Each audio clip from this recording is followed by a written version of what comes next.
Hare Krishna. Can anyone hear?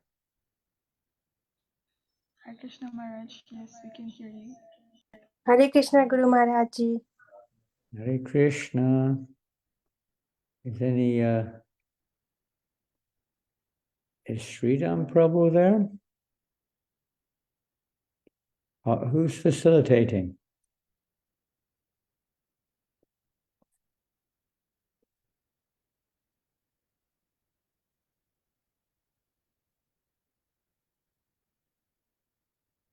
What do I do?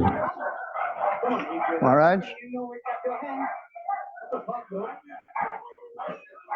Hare Krishna Maharaj, please accept Maharaj.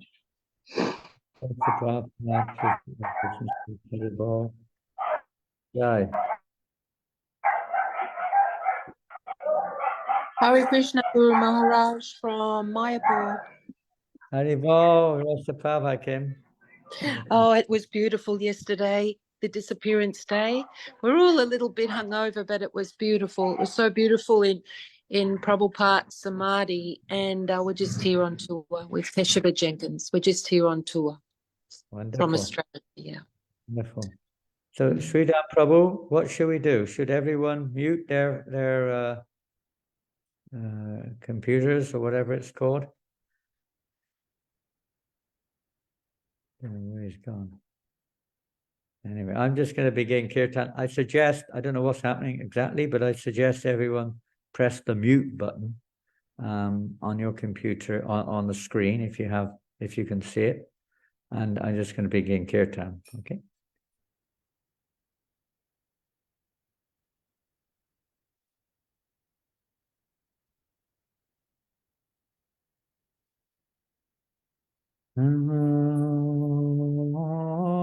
Vishnu Padaya Krishna Prastaya Bhutale Vimate Bhakti Vedanta Swamiti Namine Namo Vishnu Padaya Krishna Prastaya Bhutale Srimate Bhakti Vedanta Swaminiti Namine Namaste Saraswati Devi Gauravani Pracharine Nirvasesha Sunyavadi Astyachari Shatarine Namaste Saraswati Devi Gauravani Pracharine Nirvasesha Sunyavadi Astyachari Satarine Jai Shri Krishna Chaitanya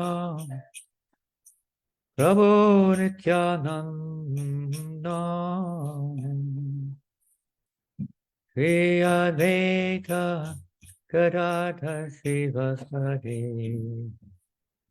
Gaura Bhakta Vedam Shri Krishna Chaitanya Prabhu Nityananda, Śrī Advaita Gadadhar Śrīvasari, Gaura Bhakta Vrinda. Hare Krishna, Hare Krishna, Krishna Krishna, Hare Hare, Hare Rama, Hare Rama, Rama Rama, Hare Hare, Hare Krishna, Hare Krishna, Krishna Krishna, Hare Hare, Hare Rama, Hare Rama, Rama Rama, Hare Krishna, Hare Krishna, Krishna Krishna, Hare Hare, Hare Rama, Hare Rama, Rama Rama, Hare Hare, Hare Krishna, Hare Krishna, Krishna Krishna, Hare Hare, Hare Rama, Hare Rama,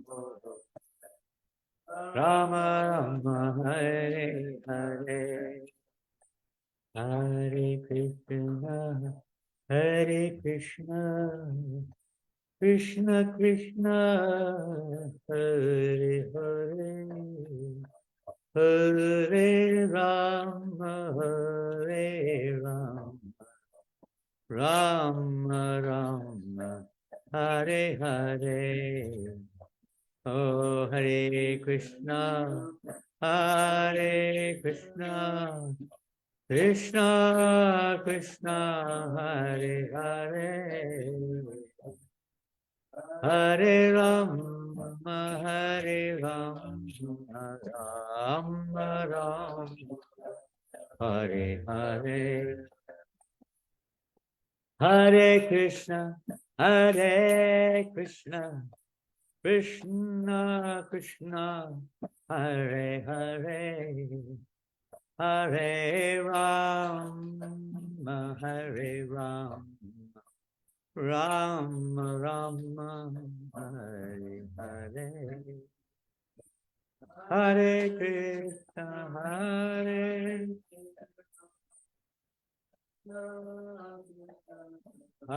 Hare, Hare Rama, Hare Rama,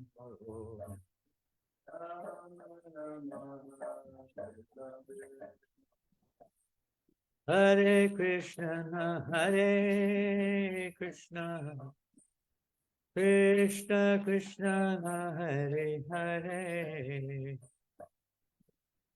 Hare Rama, Hare Rama, Rama Rama, Hare Hare, Hare Krishna, Hare Krishna, Krishna Krishna, Hare Hare,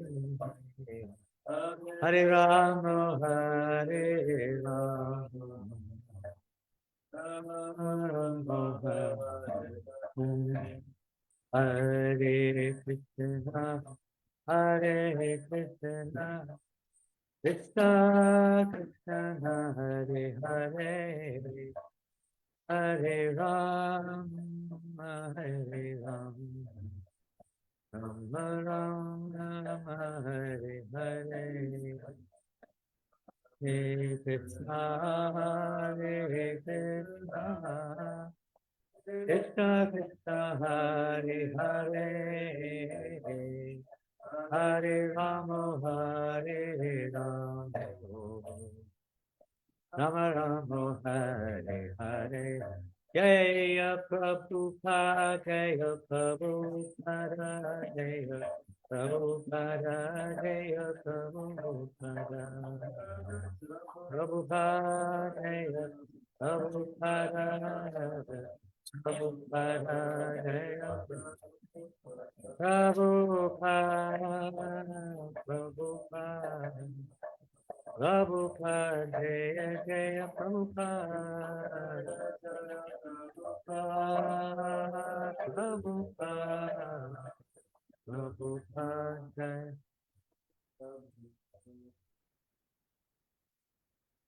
Jai Shri Prabhupada ki Jai. So Hare Krishna, is someone going to introduce? Say anything?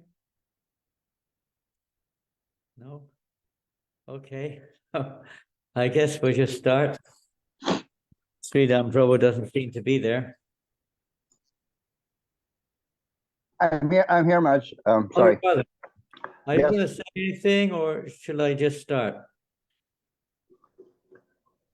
Well, I think no need to Maharaj to say anything. You can just start, Maharaj, Okay. straight away. So, thank you for inviting us to speak a few words in this auspicious month of Damodar, and especially on this occasion of trying to speak a few words on the wonderful verses of the Damodarāṣṭakam.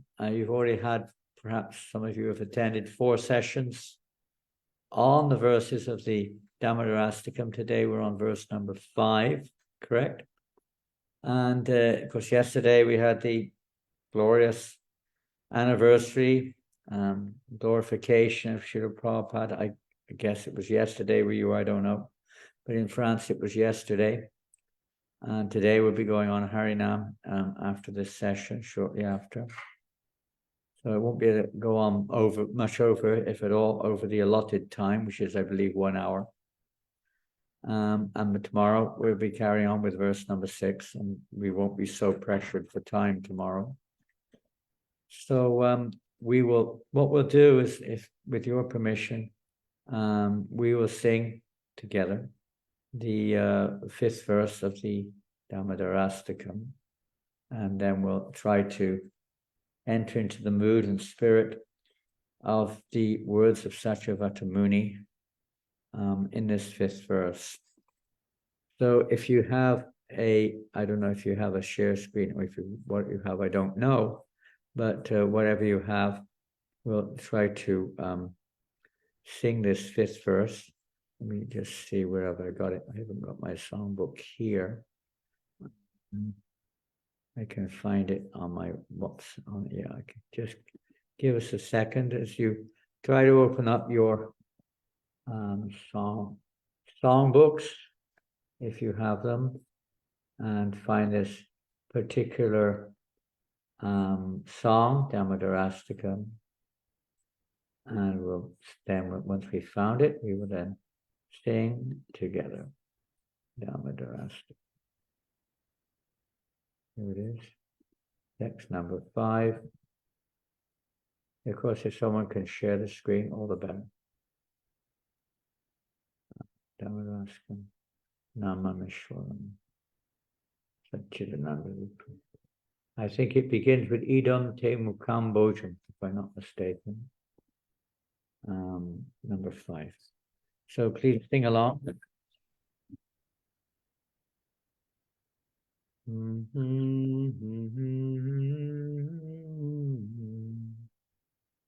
Idam te mukam bojam Ajanta nihilai Vitam galais nikta Laktaista gopyam Idam te mukam Ajanta nihilai Vitam galais nikta Laktaista gopyam. Please mute your computer. Please mute. Otherwise we get 2 voices singing at the same time on the reception here.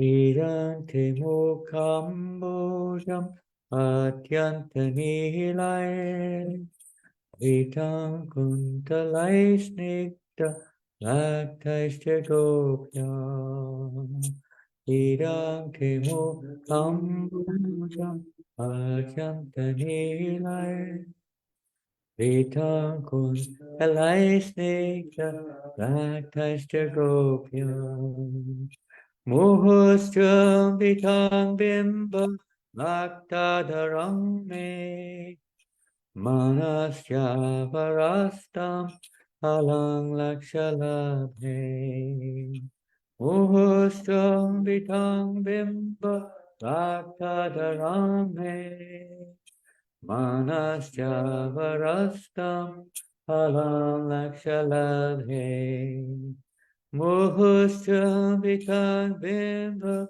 Laktadaram Manasya varastam alam lakshalabhe Muhustram vitang bimba Laktadaram Manasya varastam alam lakshalabhe Hare Krishna, Hare Krishna, Krishna Krishna, Hare Hare, Hare Rama, Hare Rama, Rama Rama, Hare Hare, Hare Krishna, Hare Krishna, Krishna Krishna, Hare Hare, Hare Rama, Hare Rama, Rama Rama, Hare Hare Krishna, Hare Krishna, Krishna Krishna, Hare Hare, Hare Rama, Hare Rama, Rama Rama, Hare Hare, Hare Krishna, Hare Krishna, Krishna Krishna, Hare Hare, Hare Rama, Hare Rama Rama, Hare Jaya Radha, Damodara Radha, Damodara Radhe, Radha, Damodara Radha, Damodara Radhe, Jaya Radha, Damodara Radha, Damodara Radhe, Radha, Damodara Radha, Damodara Shri Radhe. Shri Radha Damodar ki, Shri Prabhupada ki, Shri Gaurnitai ki, Shri Krishna Balaram ki, Shri Radha Govinda Madhava ki, Shri Udayanatai Gaur Hari ki, Shri Nitai Sundar Gaur Nataraj ki jai, Shri Radha Shama Sundar ki jai, Shri Radha Madhava ki jai, Gaura Premanande. All glories to the assembled devotees. All glories to the assembled devotees. All glories to Sri Guru Garanga. All glories to Sri Prabhupada. So if we look into this beautiful verse, every word is significant, but we'll try to look at two particular aspects of this verse. Om Jnana-timirandasya Gyananjana Shalakaya Chakshuranmilitam Yena Tasmai Shri Gurave Namaha Shri Chaitanya Manobhistam Tapitam Yena Bhutale Swayam Rupa Kadamayam Tadati Svapadantikam Vandeham Sri Guru Diyuta Padakamanam Shri Gurun Vaishnavamscha Shri Rupam Sagajatam Sahagana Lalita Shri Vishakanvitamscha He Krishna Karuna Sindhu Dina Bandhu Jagatpate Gopesha Gopika Kanta Radha Kanta Namostute Tapta Kanchana Gaurangi Radhe Vrindavaneshwari Rishabhanu Sutadevi Purnamami Haripriye Vanchakalpatarubhyascha Kripa Sindhubhyaivacha Patitanam Pavanebhyo Vaishnavebhyo Namo Namaha Jai Sri Krishna Chaitanya Prabhu Nityananda Shri Advaita Gadadhar Shri Vasadi Gaura Bhaktavinda Hare Krishna Krishna Krishna Hare Hare Hare Rama Rama Rama Hare Hare Hare Krishna. Oftentimes when we speak, it's the beginning and the end which are noted the most. So in this verse also, at the very beginning, we have the word Mukha Ambujam, which refers to the lotus-like face of the Lord. Mukha is face, and Ambuja is lotus, Ambujam, the lotus-like face of the Lord. And at the end of this verse, we have another verse, another word or couplet, Laksha Labhahe, which means by millions of attainments of other boons. And these two in between, we see, you could say, the description of the lotus face of the Lord. I'll just read the translation to this verse. O Lord, again and again, Mother Yasoda kisses your lotus face, which is framed. You know, when you get a beautiful picture, it becomes enhanced by a compatible frame. It brings out the beauty of the picture. So similarly, here described by Satyavata Muni, the beautiful lotus face of the Lord is framed by locks of soft black hair, tinged with red, and beautified by your lips, colored red, like the bimba fruit.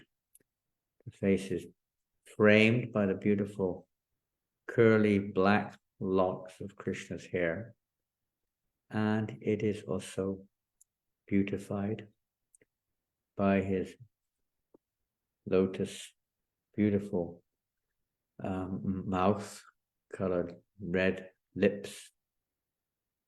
May this vision of your lotus face ever be manifest in my heart. Thousands and thousands of other benedictions are of no use to me. So the connection between lotus face and benedictions, we will look at a little bit today in regards, perhaps, relative speaking, to our own situation in our own lives. We're trying to transfer our attention away from the attractions of this world or the dreams which we may have of this world to the reality of spiritual life. The highest pinnacle of that reality, in one sense, is the beautiful, all-attractive form of the Supreme Personality of Godhead.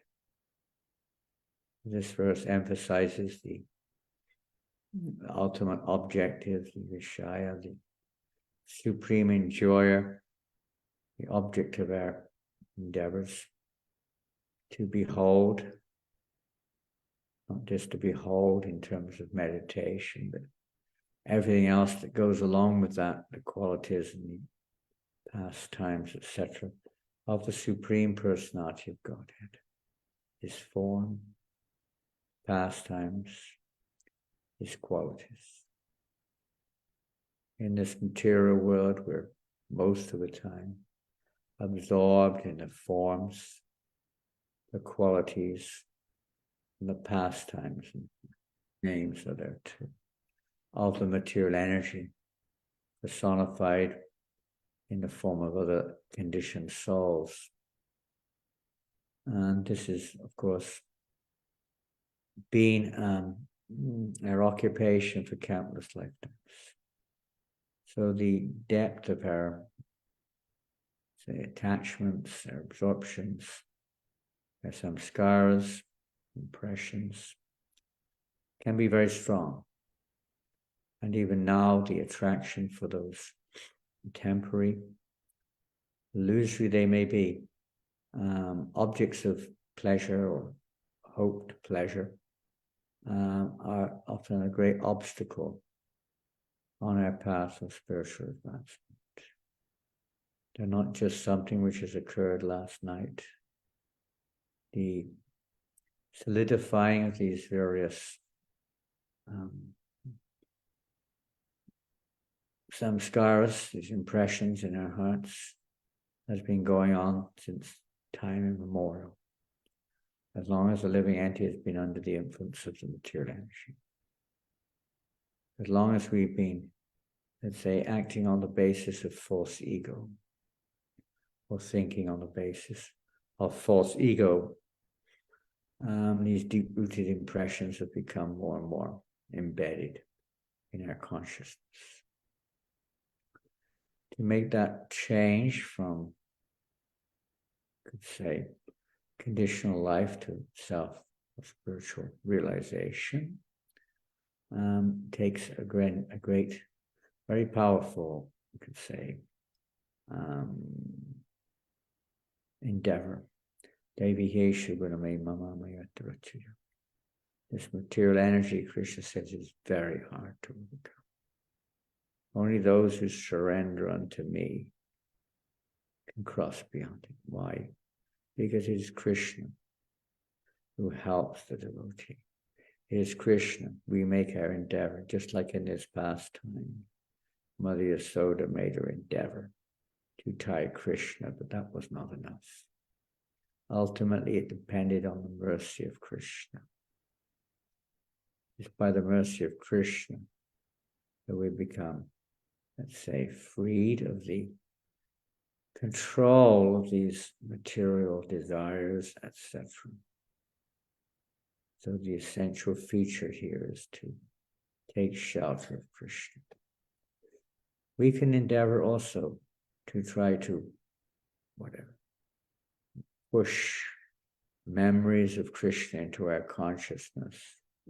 We can endeavor intensely to try to chant more and more and more. We can endeavor to do so many services. All this is certainly capturing Krishna's attention. But ultimately it depends on the mercy of Krishna. Therefore we must, as Bhaktivinoda Thakur said, it is impossible for the jiva to single-handedly overcome this illusion of inattention or being attracted to the internal or external objects of the senses. It is impossible. It is only possible by the mercy of the Lord. Therefore, one should very fervently, with great intention, determination, fervently pray for the Lord's mercy. This is the only way that we're going to become freed of these distractions, is by his mercy. Well, we make our endeavor. Desire must be there, and we need to do what is required to try to, let's say, evoke that mercy and facilitate the change of heart. In other words, we could say we make our endeavor of association, choosing that association or that service, whatever it is, which is favorable for the transformation, the attraction.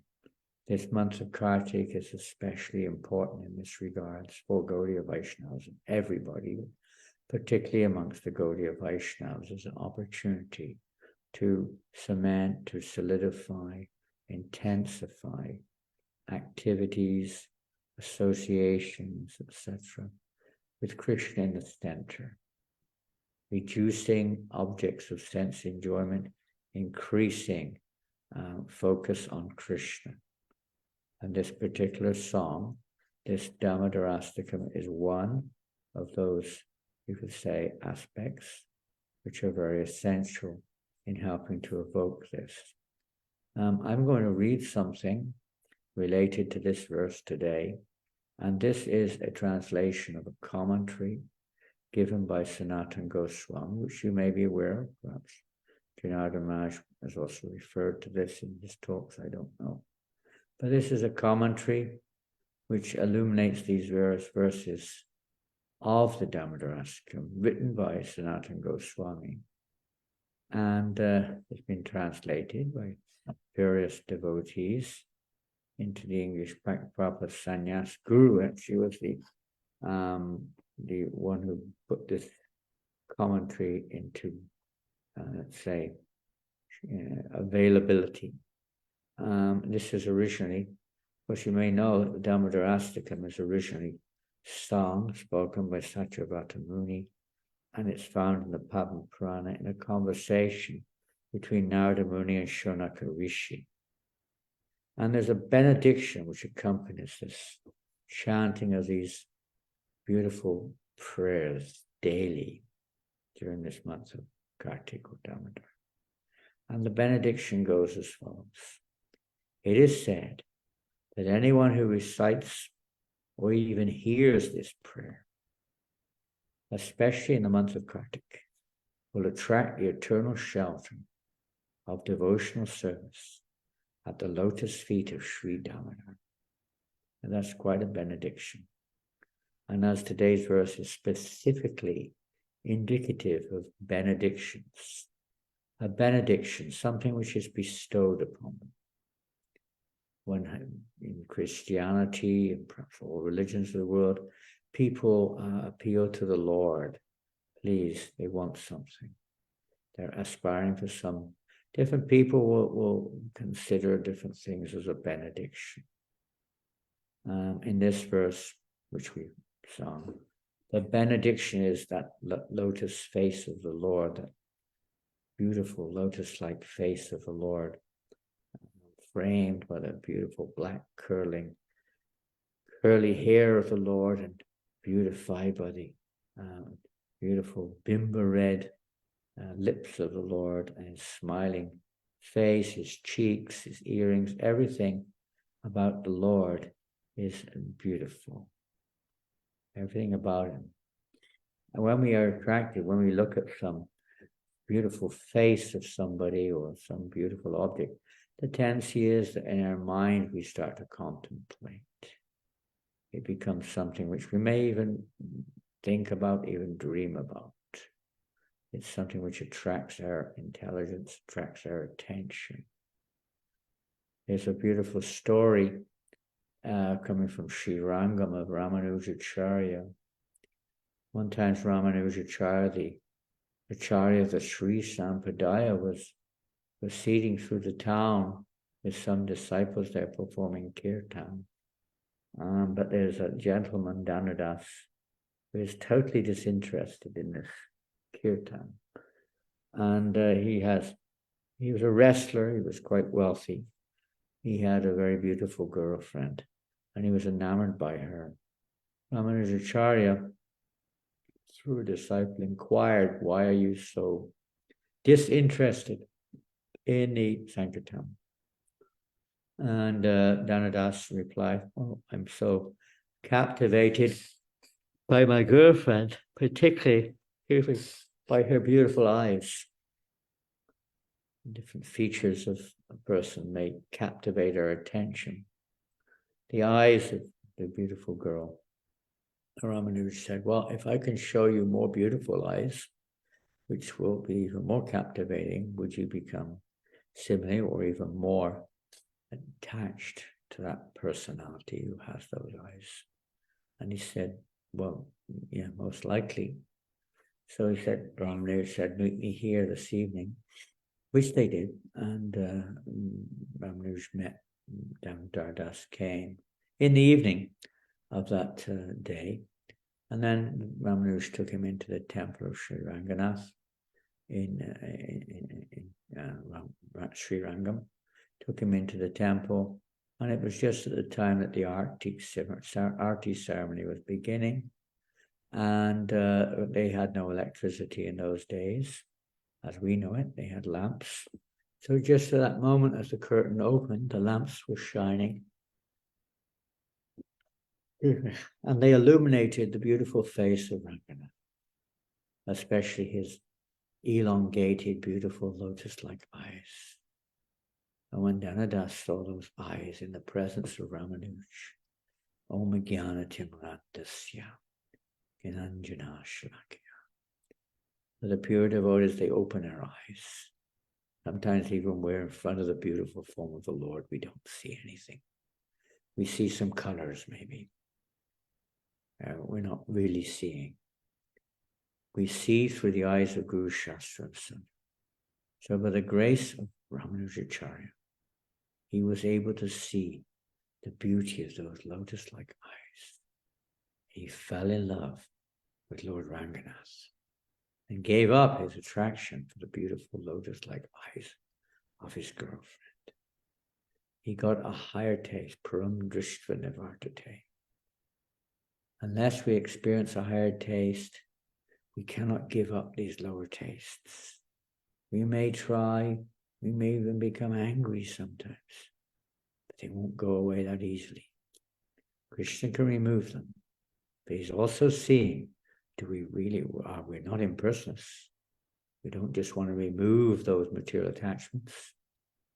That may be part of the path of impersonal liberation, but it is not our goal. Our goal is to become more attracted, positively attracted. We make efforts to minimize and to not meditate upon these material attractions, to minimize our association with them according to our situation. Make these various endeavors are there. Try to choose good association, favorable association. At least try, as Prabhupada said, don't, and the fan may take time to stop, but don't plug it in again. It will eventually stop by the grace of Krishna. But on the positive side, we have to realize we make an endeavor, not just to curtail the sense enjoyment propensity, but to increase our devotion. So Kartik month is especially favorable for this purpose, to increase our attraction to the lotus-like beautiful form, lotus-like face, lotus feet. Generally, we hear more about the Lord's lotus feet, but the beautiful form of the Lord. We're so fortunate that the Lord has appeared in the form of the deities. He's appeared in the form of a name, in the form of his teachings. His pastimes are also described in Srimad Bhagavatam and other scriptures. So we have, Prabhupada said, Krishna performs so many pastimes so that we have something to think about. The impersonal Brahman is not something which can really occupy our consciousness at least not very attractively. And it's very difficult. Therefore, Krishna says that path is extremely difficult for those who are embodied. Very difficult. But the path of devotion is easier because Krishna helps the devotee. He helps the devotee to progress because one's trying to engage in his service. I'm going to read the purport to this verse, if I can find it.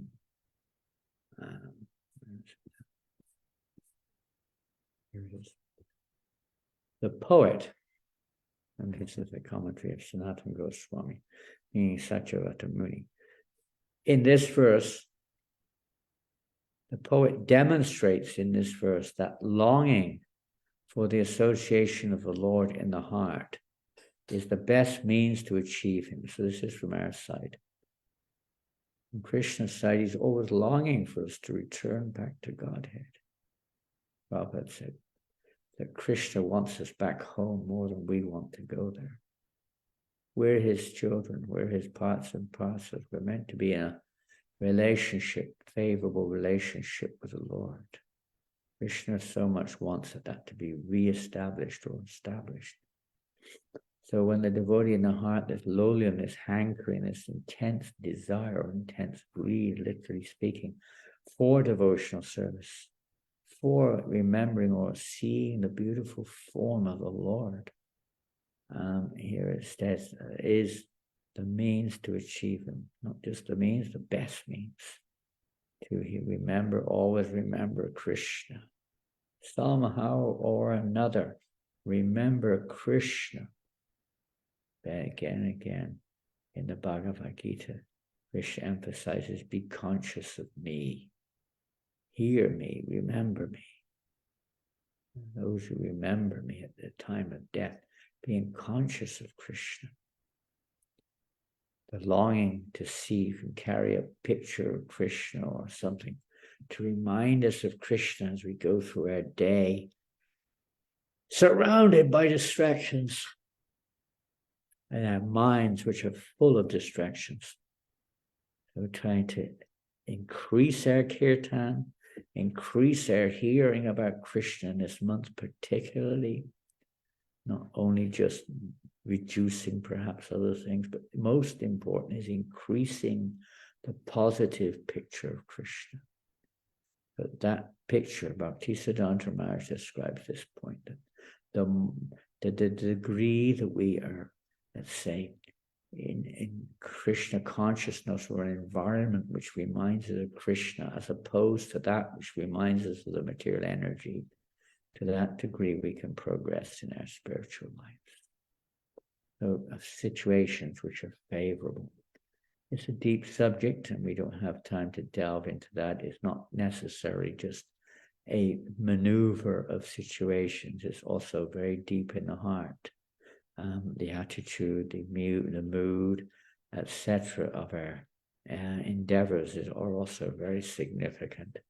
And ultimately the significance of the Lord's mercy, in other words, by serving the spiritual master, is the key to getting the Lord's mercy.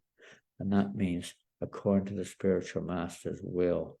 And again, it's a comparative thing, the degree that we were trying to achieve our own conditional perspectives or facilitate our attachments, to the degree that we're surrendering will determine Krishna's flow of mercy, removing the doubts in our hearts.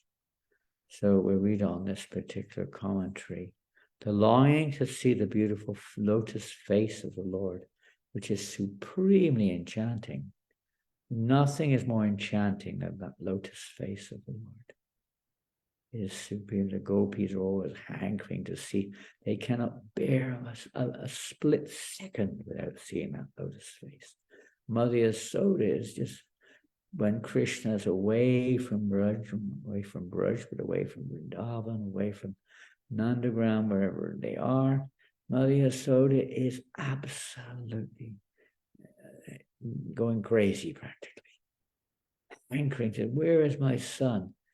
Anyone who's a mother knows that to the mother, the greatest sight is the sight of her son, very little boy. This is the most pleasing thing in the eye of the mother, apple of the eye.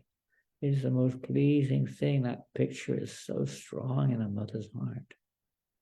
So I want to speak of the absolute attachment of a pure devotee of the Lord, to see Krishna's beautiful form, and especially his beautiful face, which is incomparable. Incomparable. We have paintings and deities which give an indication, but there is no limit to the beauty of that Lord. It is not to be measured. Natak Shri Krishna Namadina Bhavat Grayamindri. We cannot measure it with our material senses. It's not possible. Krishna is immeasurable. His beauty is immeasurable, ever increasing beauty. And the more that our hearts are attached to him, the more that our hearts are purified of other attachments, the more we'll experience the manifestation.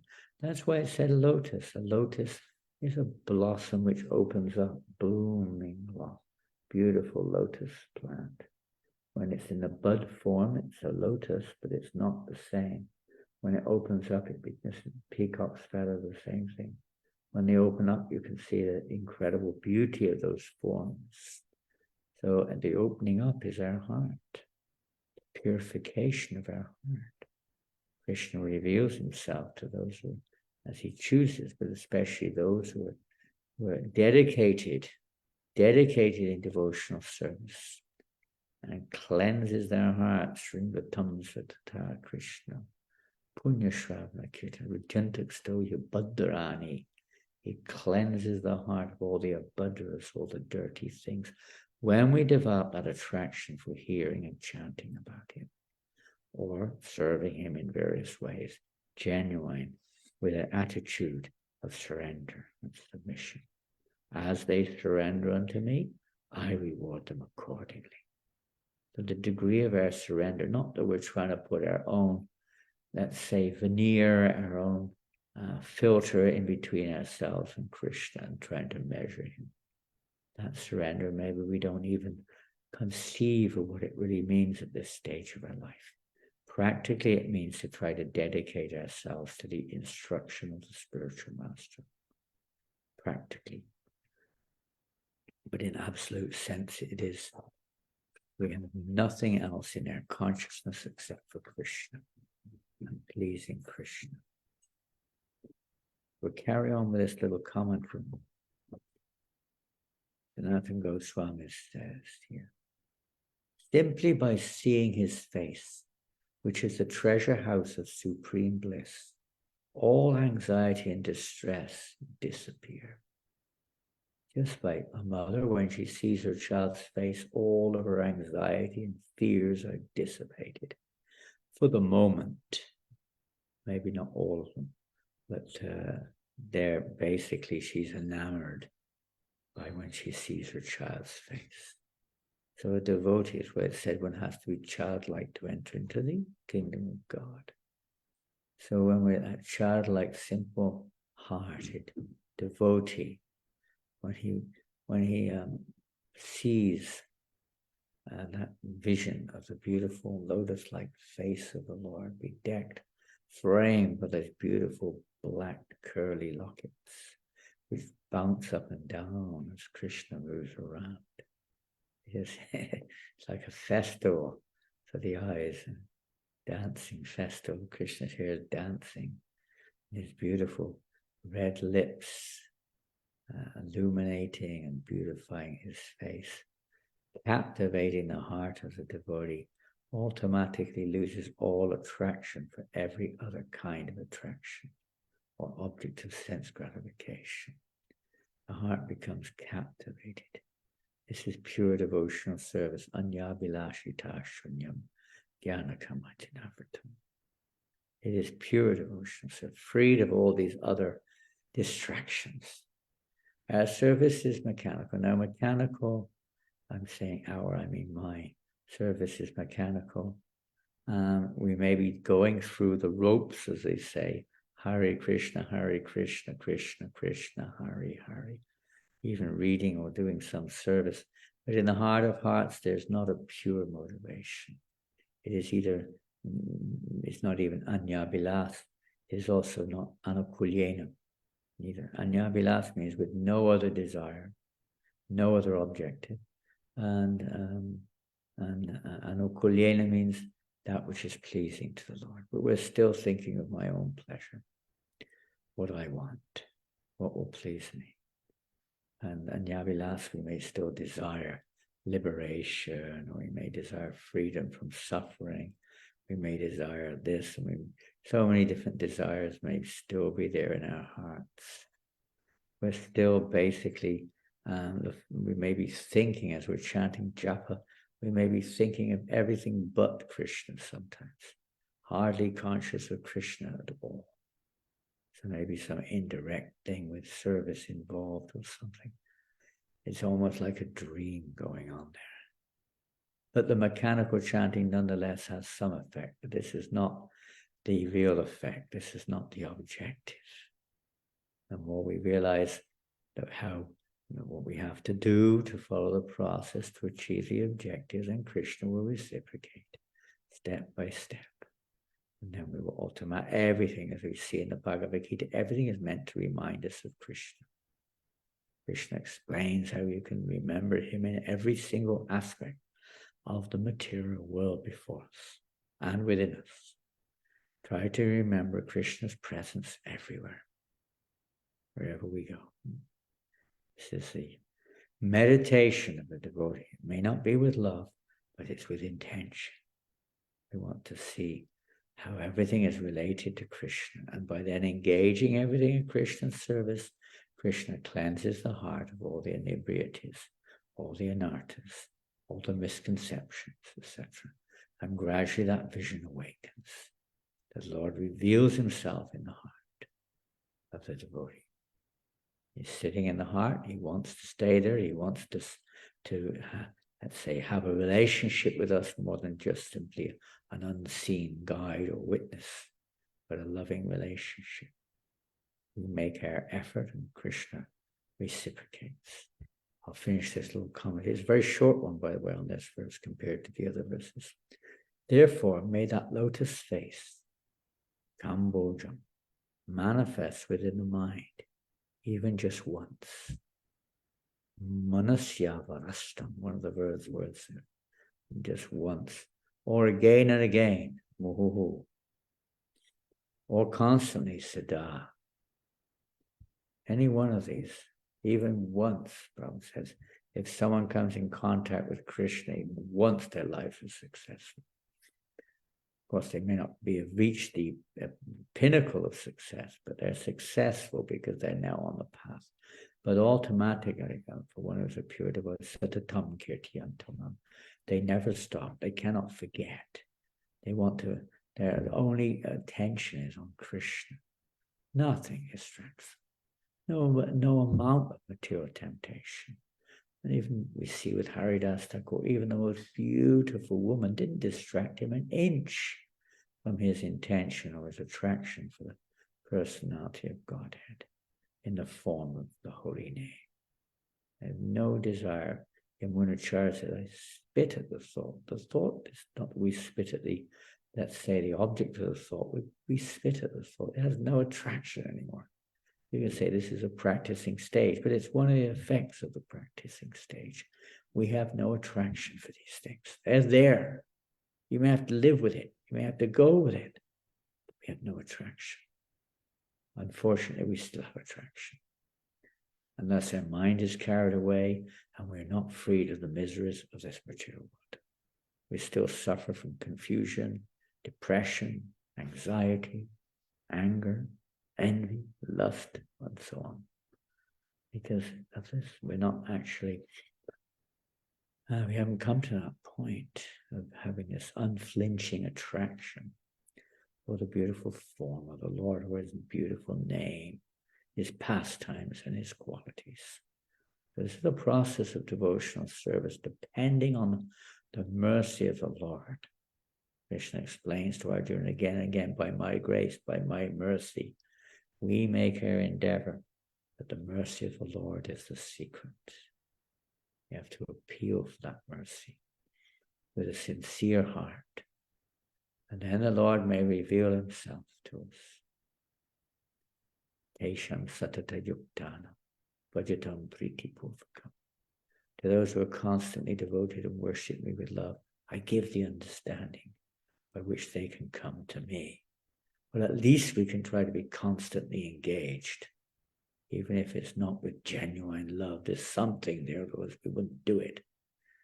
Prabhupada said, to see how much my disciples love me, they've given up everything for me. They've given up their homes, their families, their work, material pleasures, everything to serve me.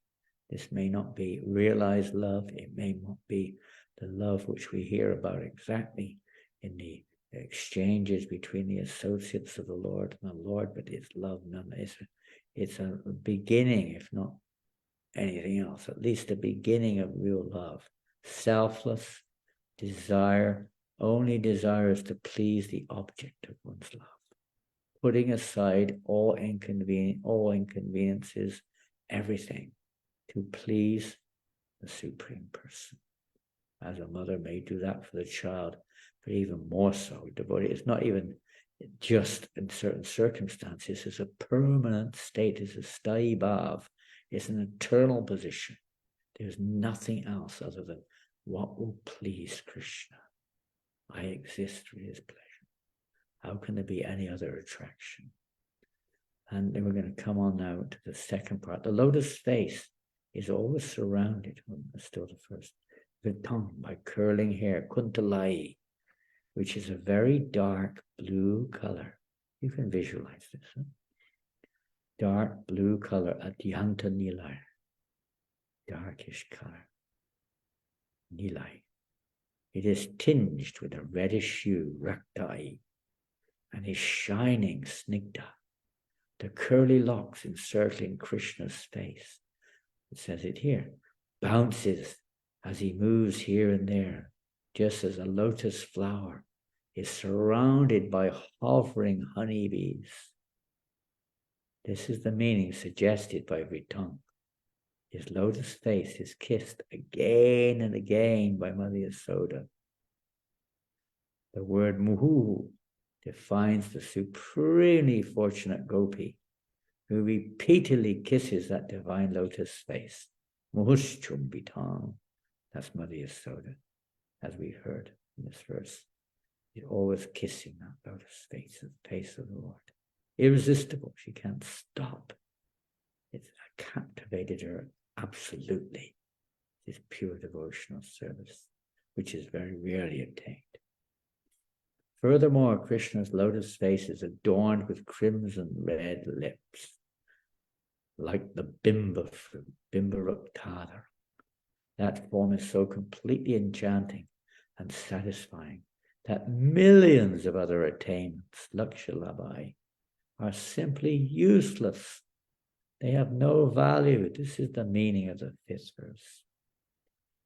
So the last line there, completely enchanting and so satisfying that no matter what, even if one is offered, many devotees were offered great benedictions by their families. You give up this Hare Krishna.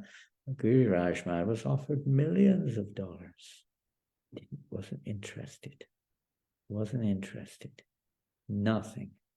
A devotional service, the objective purpose of devotional service is unlimitedly more attractive than anything, than everything else put together. Even liberation, the mystic powers, even all forms of liberation. We can read, for instance, in the Nectar of Devotion. There's so many statements there. If you look in the Nectar of Devotion in chapter 4, one will see therein, many great devotees have given statements in this regards. And they desire, and even chanting the holy names, we hear Rupa Goswami desired billions of miles and trillions of years, so they could chant the holy name and hear it more and more and more and more and more. Here's this. This is Brita Maharaj. Please give me millions of tongues and millions of ears so that I can constantly chant and hear of your transcendental glories. The glories of the Lord, just like we're entertained by hearing various events of this world or a person's character, their so-called glorious engagements or achievements. And it may captivate our attention, unfortunately. The tendency to be captivated is perfectly normal. It just has to be directed in the way towards Krishna. It's not a matter of stopping captivation or stopping desire. It's a matter of channeling or turning that desire towards Krishna. In our stage, it can be, for instance, how to preach Krishna consciousness, how to serve the devotees, how to arrange a better situation or a better schedule which would be more favorable for my Krishna consciousness, how to avoid following a certain, let's say, response pattern of reacting to situations in a negative way, but rather to learn to react to them with Krishna in the center.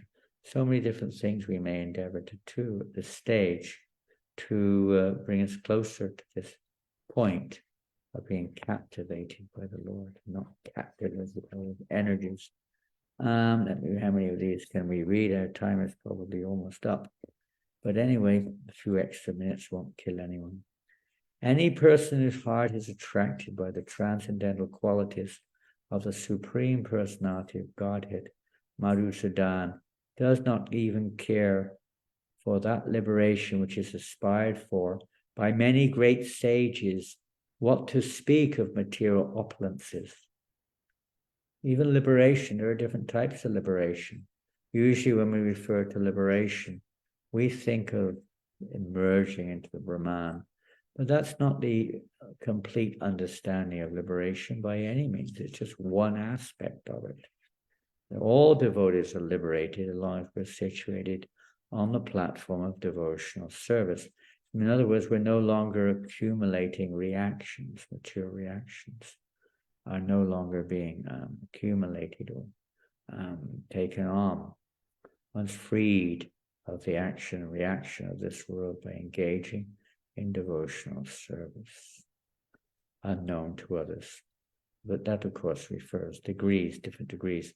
One who is mamcha yoga, vicharana, bhakti yoga, and sevate, who is fully engaged in devotional service, who does not fall down under any circumstance, immediately attains to the level of Brahman. One is already on that spiritual platform, although one may not have what we would think of Brahman realization. That's just a matter of, they say, of time. The devotee is not even asking for that. Although, of course, we have to be conscious we're not this body, that we are indeed Brahman, spirit. Brahman simply means spirit in one sense. So a devotee is acting on that platform, and in due course of time, by acting on that platform, the realization of that platform will come or will awaken within the heart. All I wish for, my Lord, is your association and transcendental service eternally. This is a devotee's prayer. He just wants to be engaged eternally in the service of Krishna. He doesn't care whether you put me in heaven or in hell, whether you liberate me, place me in Vaikuntha, or keep me here. I don't mind, Lord, my Lord. I simply want to engage eternally in your service. That we may not be on that platform right now, but this is actually the highest form in terms of desire or service, whatever it is, just to have this total dependence upon Krishna. I just want to serve you, my Lord. And then within that, of course, there are unlimited, you can say, varieties and intensities of loving exchange. There's another one, I don't know who's speaking here. Prahlad Maharaj, one who takes pleasure in chanting and hearing the transcendental glories of the Lord, has already surpassed all kinds of material benedictions, including the results of pious fruitive activity, sacrifices, and even liberation from material bondage. So it sounds pretty, sometimes we think the person's lazy, they're very attracted to hearing and chanting. But in the reality, of course, we may not be doing that with the right attitude sometimes. We may not be so focused sometimes. We may not be so eligible to do that sometimes. But in reality, this is the nature of the pure devotees of the Lord. They're always engaged. They have an unending attraction to hear and chant about Krishna. Never ending. It's not just regulated. At their stage, it's usually regulated. It's based upon some kind of reverential rules and regulations and so on. Pure devotee is spontaneous attraction to Krishna. Spontaneous. When that spontaneous attraction is there, there's no question of being attracted to anything else. In the practicing stage, it can well be there, because in our hearts, we're still holding on to so many different attachments. We're still suffering the aparabdas and parabdas reactions from our previous activities. We're still attracted to associating with mundane persons and mundane topics. We're proud, we're envious, we're covered by all kinds of inimical characteristics, etc. But for one who's spontaneously attracted, it's like metal filings, they automatically go to the magnet, automatic. And no matter where they are, there's so many examples of this are given, warnings sometimes. If you still have any interest, Rupa Goswami says, if you have any interest in this material world, you better not go down to the banks of the river Yamuna, because there you'll become, you would lose all your attraction, because there's this beautiful bluish boy playing his flute who will captivate your attention. And this is our intention. Our intention is to captivate our attention, or for our attention to be captivated, whatever level we're on, by practical devotional service. It may just be captivated by prasadam. It may be captivated by kirtan. It may be captivated by the deities, by the philosophy, by devotees, or whatever it may be, but somehow or another captivated by Krishna. And that may be neophyte stage, maybe we're mechanical about it to some degree. Desire is there, but it's not yet manifest in spontaneity. But nonetheless, the effort is made in that direction. So eventually, we will have no other desire. We won't be petitioning the Lord, please give me this, please give me that. Oh, free me from my suffering. Oh, so on and on and on the shopping list goes. Most people pray like that, give me this and give me that. But a pure devotee and an aspiring devotee also may, a little bit in the beginning, an aspiring devotee may have these needs, but really speaking, they have no value. They may be somewhat value in certain stages, but they have to be, eventually we have to be freed of that. Anyabhilasita, completely devoid of all other desire or request of the Lord. No other expectation, simply pure devotional service, which means that which pleases Krishna, the full engagement of our consciousness, our mind, our senses in serving Krishna. Let's see, what other ones can we read here? Well, there's a lot. In regards to liberation, of course, there are 5 kinds described in Scripture of liberation: to have the same form as the Lord, to live on the same planet as the Lord, the same opulences of the Lord, to associate with the Lord, and to be liberated into the Brahmajyoti, or the impersonal liberation, Suyugya. Devotee doesn't aspire even for any of those, a pure devotee of Krishna. Generally, those who are worshipping the Lord in reverence, they aspire for that. But devotees of Lord Chaitanya's mission, we aspire for none of those. We may be in the beginning, there's a little indication there, but ultimately, no. The devotee simply aspires for this, for Krishna and nothing else, which means the opportunity to bring pleasure, that Krishna will smile, to see Krishna smile more and more. The devotee becomes happier and happier when he sees Krishna happier and happier. And Krishna becomes happier and happier when he sees the devotee becoming happier and happier. And because Krishna is now happier, the devotee becomes happier. It goes on everlasting, everlasting, ever increasing pleasure in loving exchange. The devotee said, this is what we're meant to be. It's not a selfish motivation. We're meant to bring pleasure to Krishna. And that will include, Krishna is not so pleased when he sees us morose. And he's not so pleased when he sees us getting temporary pleasures either, of course, for the material world. But when the pleasure is actually there, enthusiasm, pleasure for rendering service, Krishna is very pleased. And because he becomes more pleased, we'll become more pleased. Let's read 1, 2.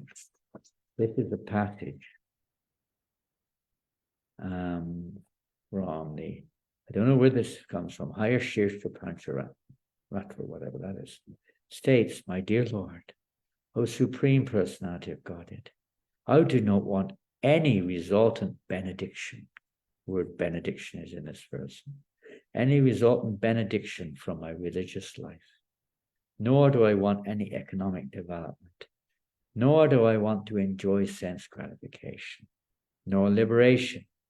I simply pray to be an eternal servant of your lotus feet. Kindly oblige me and give me this benediction. In the same, Ayashirsha Prancharatra, after Nrsimhadev wanted to give benedictions to Prahlad Maharaj, Prahlad did not accept any material benediction and simply asked the favor of the Lord to remain his eternal devotee. In this connection, Prahlad Maharaj cited the example of Hanuman, the eternal servitor of Lord Ramchandra, who also set an example by never asking any material favor from the Lord. He always remained engaged in the Lord's service. That is the ideal character of Hanuman, for which he is still worshipped by all devotees. Prahlad Maharaj also offered his respectful obeisances unto Hanuman. There is a well-known verse by Hanuman in which he says, "My dear Lord, if you like, you can give me salvation from this material existence, all the privilege of merging into your existence. But I do not wish any of these things. I do not want anything which diminishes my relationship with you as servant and master, even after liberation." And this is the mood of the devotees, because they're captivated by the Lord's form and its different manifestations. Absolutely, the impersonalist is captivated by the impersonal aspect, and perhaps the materialist, those who are, not just gross materialists, but those who see in terms of the material energy may be captivated, maybe by the cosmic manifestation.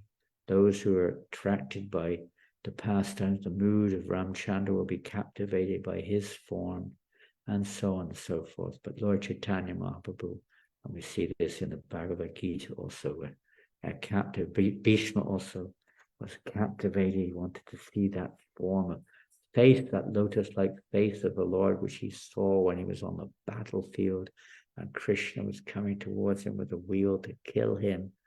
He saw that face with the beads of sweat coming down, blood, even blood. Krishna was manifesting blood in loving reciprocation. His hair was in disarray. Krishna appeared to be in an angry mood. Bhishma was captivated by that form, by that face of the Lord. To him, it was the all-attractive form of the Lord.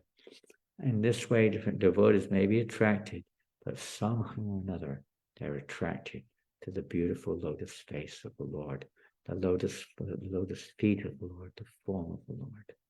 And this is the secret of becoming, let's say, freed from any attraction to the objects of this world. May this vision be ever manifest in my heart. Thousands and thousands of other benedictions are of no use to me. So, Hare Krishna. Thank you all very much. I'll finish there. And Shri Prabhupada Ki Jai. Are there any questions or comments? I suppose you put them in the chat. I don't know.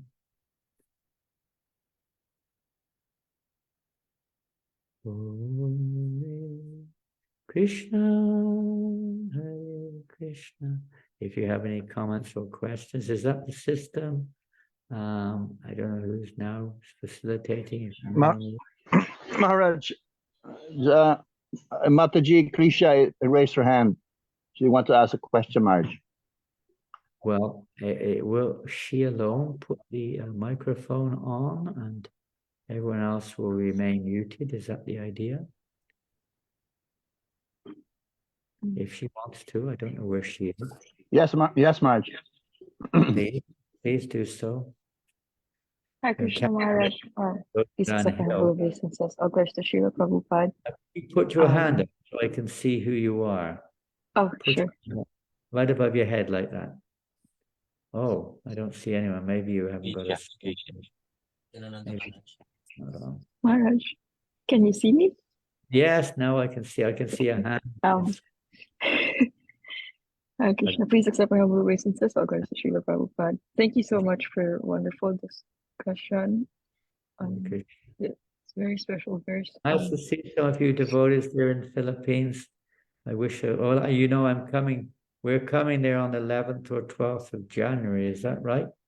Well, I think we arrive on the 12th. We arrive in the Philippines on the 12th of January, if all goes well.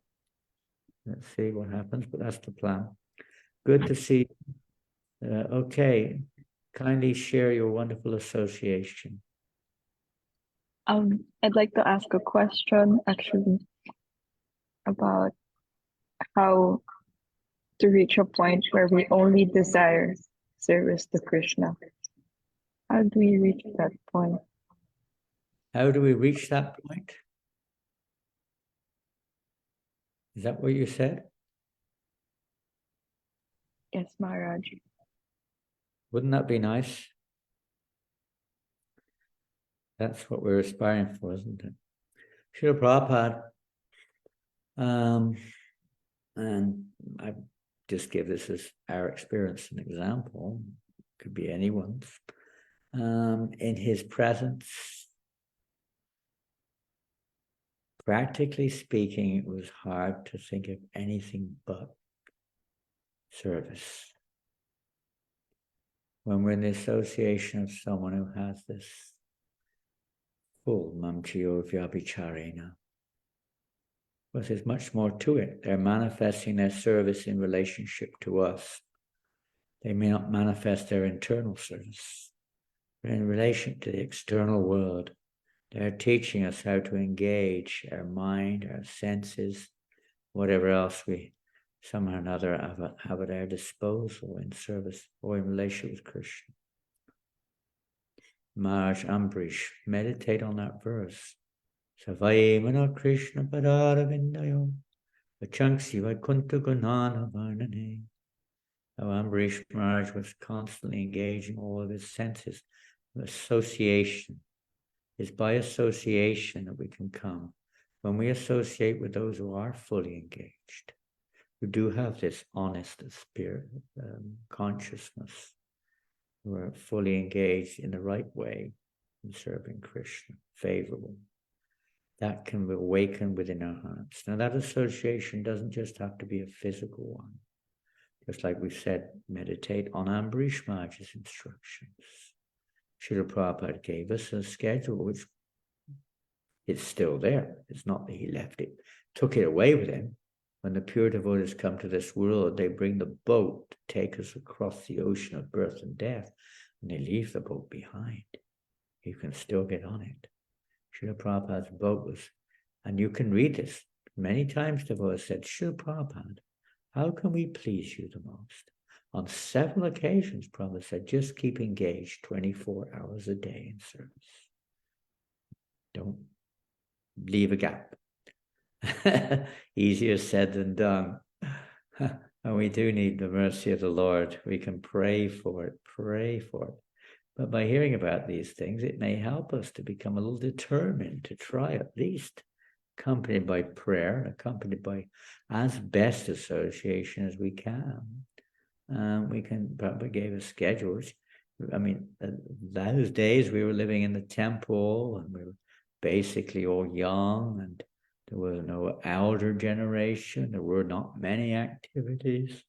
They were simple, engaged 24/7, as they say nowadays, in hearing, chanting, remembering, worshipping, the ninefold process of devotional services, somehow or another engaging one or the other.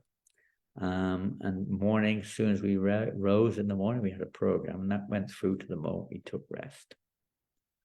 There's no gaps, no spacing out, no time to gossip, no time to go on Facebook and Footbook and all the other books that we go on. Go on WhatsApp, Twitter, this thing, that thing, looking on the website, see what's interesting in the world today.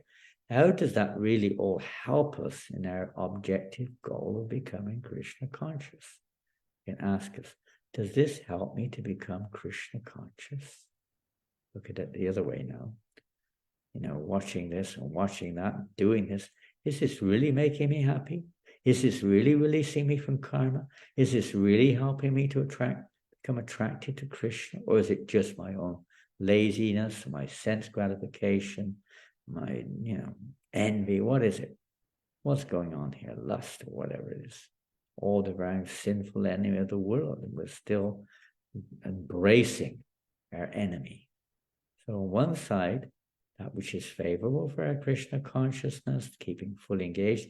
On the other side, remembering, use our intelligence a little. How many times, Punas Charvata Charvananam, How many times do we have to chew the chew before we stop chewing it?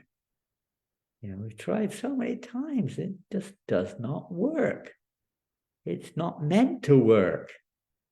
We still think maybe it should. You know, it's not. And we're trying to, it's a dead body we're trying to embrace. So there's going to be a reciprocation there of any value. Eventually it stinks. There's no value to it all. But we're still trying to squeeze something out of it.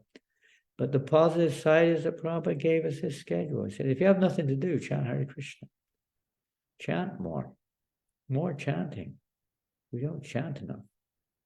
More chanting. Whenever, even if you are doing other services, try to chant. If it's not, you know, say negatives and, you know, drooling into the pot of halibut or something, or, you know, driving someone crazy. You know, but use your common sense, but chant as much as we can, whether we're doing other things or not, keep chanting as much as we can. This will help us to get free of this inertia, this laziness, this which we all suffer from. And we forget and so on, or we're just too damn lazy, or whatever other reasons may be there. But just somehow or another, keep reminding ourselves what is in our genuine a benefit, what is really a benediction for our benefit. What fits benefit? What would be fitting for our Krishna consciousness?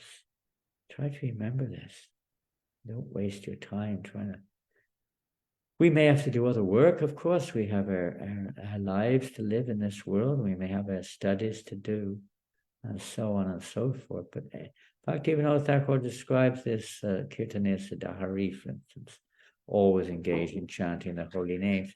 He describes this to me, especially for grihastas, people living outside, as meaning every spare moment that one may have, one engages that in chanting the holy name. It's not that you can necessarily chant 24 hours, but every spare moment we try to chant. Simply by associating with these devotees, by hearing their instructions, gives us strength. Gives us strength. As Bhaktivinoda Thakur says, that by hearing about these great devotees and their devotional service, one develops confidence, determination, and satisfaction. He gives us that determination to ourselves. Try to follow in their footsteps. This is the secret of association, is to follow their guidelines. Follow their instructions, and by their association, by their example, we may also, that may spirit of, I say, pure devotional service may be ignited within our hearts. So association is really the key. Hare Krishna. Oh, you missed the train? No.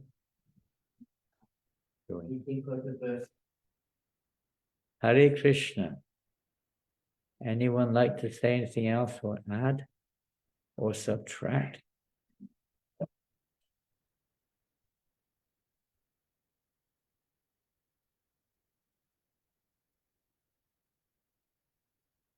Hare Krishna Maharaj.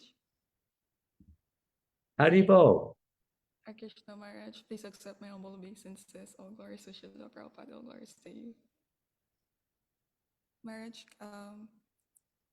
thank you very much for speaking a lot of sweet points, such as you mentioned about the beauty of Krishna's beauty is ever increasing, and how the lotus flower is like the opening of our hearts. I find it very sweet. Thank you so much for that. Maharaj, in this specific verse, it is described how Mother Yashoda loved Krishna so much that it describes the beauty of Krishna's face, earrings, etc. Why do we not glorify Mother Yashoda? We say Radha Damodar. Why not? Close your mouth. Yeah, this is a. If you look at the there's a page on your screen maybe where you can see some of the devotees' faces. You can see some of the logos which they have on their Zoom, whatever, pictures And there are some absolutely gorgeous ones there. Let's see. Dina Dayal from the UK has the most gorgeous picture of Krishna's beautiful face. And also Rastaraj, look, it says in New Zealand. I don't know. I guess he's in New Zealand, is he? Huh? And okay, wherever you are, Rastaraj.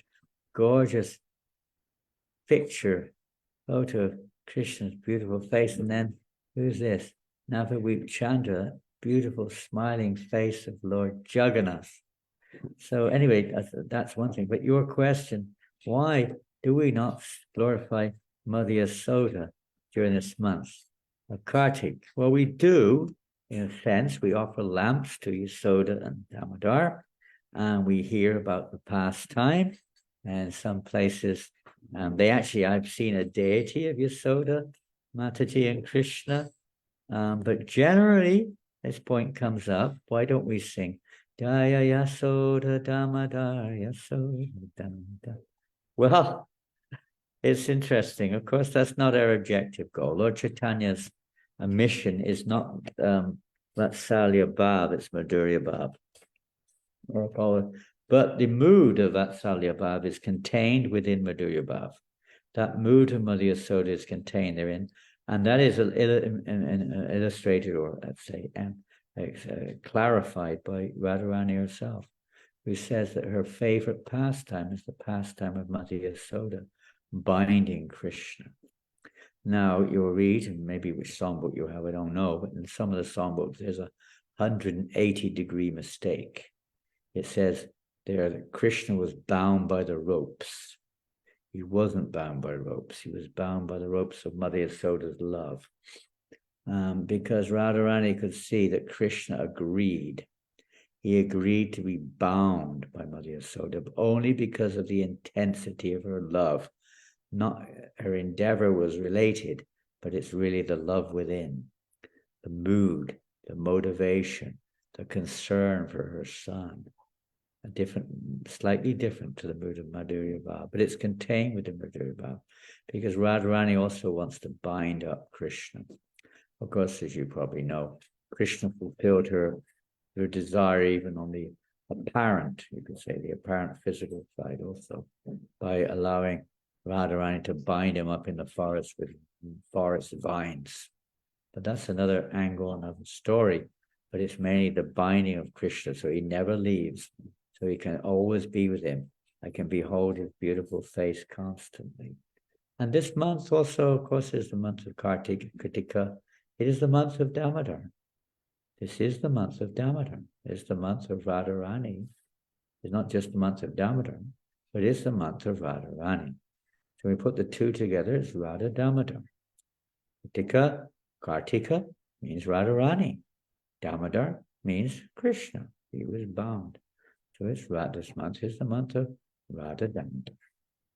So whichever way, if you're in Vatsalya Bhav, you'll probably want to chant Yasoda Damodar. Lord Chaitanya and his followers are in Madhurya Bhav. Well, at least they're emphasizing Madhurya Bhav.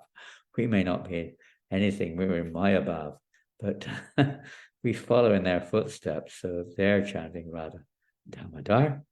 And we follow in their footsteps because it's the month of Kartik, it's the month of Damodar, so it's the month of Radha Damodar. And this is the key pastime of this month, you could say, which is so pleasing to Radharani, pastime. So pleasing that the gopis, they wanted to get this opportunity, they performed next month. Great austerities in the next month, Katyayani Vrata coming up. So worldwide, if you want to really captivate Krishna's attention, if you really want to bind up Krishna, then next month's a glorious opportunity. It's the Prabhupada Book Marathon all over the world. Wherever you are, try to distribute Srila Prabhupada's books. Doesn't matter where you are. Just try to make that. This is meditating on the lotus feet of the Lord. And meditating on the lotus feet of the Lord is the beginning. We start at the lotus feet. We're not on that high level of, actually, of course we do also, but in reality, we start at the lotus feet. We meditate on them by meditating how we can serve those lotus feet. which means how we can serve the Lord's presence in this world, his mission in this world, his followers, his devotees in this world, how we can spread Krishna consciousness. And particularly this next month, as the gopis, they perform this Katyayana Vrata to attain Krishna. They wanted to please Krishna. So we also endeavor, knowingly or unknowingly, to distribute Srila Prabhupada's books to bring pleasure, and see that then the lotus feet of Krishna will be smiling, Believe me, Yasoda Ma is very pleased when you chant Radha Damodar. She's very pleased. And if you're really in Vatsalya Bhav, you want to do it secretly on your own, don't ask me. But otherwise, we follow our acharyas who are in Madhurya Bhav, and we chant Radha Damodar during this month. Or when we sing this song, we all ask that same question. It's the beauty of chanting the holy names of the Lord, that the Krishna reciprocates accordingly, no matter what our bhav may eventually be, that he reciprocates and reveals. And just like we heard from Hanuman, Hanuman is praised for one who never gave up his bhav, even though he knows that the worship of Lord Narayan is higher, what to speak of Radha and Krishna. He will never give up his love for Ram. He's the eternal associate of Ram. We don't know who we are. We know one thing. We're not this body, theoretically. We're still based on, we're living our lives maybe based on it, but theoretically at least we know. We know that our business is we are the eternal servitors. When our eternal mood of service to the Lord becomes, let's say, pure, unmotivated, then on that stage, when we rise to the stage of Nishta, may still be sadhana bhakti, but it's Nishta, it's without any anarthas influencing or interfering with our devotion. They may be there in a cloud form, but they're not interfering. When it comes to that platform, then the Lord may, or the Lord's devotees, may start to reveal deeper aspects of our position as servant of the Lord. It manifests within the heart. At this stage, it's mechanical. Okay. Hare Krishna. Thank you very much. I like the balloons. I like the balloons there. Here's the pad. Sun. Your son with the balloons. Hare Krishna.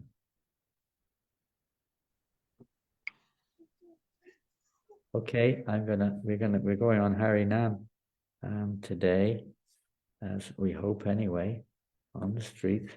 So we wish you all the very best, and we hope you can do lots of kirtan and distribute lots of books, amongst other things. Anytime this is good, all time is good. And there is a statement, I don't know where, I looked it up. There is a statement where Prabhupada said, we can conquer over these temptations for sense gratification by meditating how we can help spread this Krishna consciousness movement. Methods, different ways that we can spread Krishna consciousness. It's a form of meditating on the lotus feet of the Lord. It's not separate. It is actually non-different. So I see so many wonderful devotees there throughout the Philippines and other parts of the world. We hope to see you, at least those in the Philippines, within a month or two's time. Hare Krishna, if Krishna so wills. And if you want to join us tomorrow, same time, more or less the same place, you're welcome. We'll try to continue tomorrow morning on the subject matter of this pure devotional service, loving exchanges, etc. Hare Krishna. Hare Krishna. Hari Bol. Hare Krishna Guru Maharaj Ji. Hari Bol. Hare Krishna. Thank you, Maharaj. Hare Bol, Gurudev. Thank you Guru Maharaj Thank Ji. you, Maharaj. Thank you. Thank you Maharaj See you Ji. tomorrow. Hare Bol. Hari Bol. Hare Hari Krishna, Guru Maharaj. Bol. Thank you. Thank you Guru Hare Maharaj Krishna Ji. Maharaj Ji, Dhanpanam Maharaj Ji. Thank you for the lecture.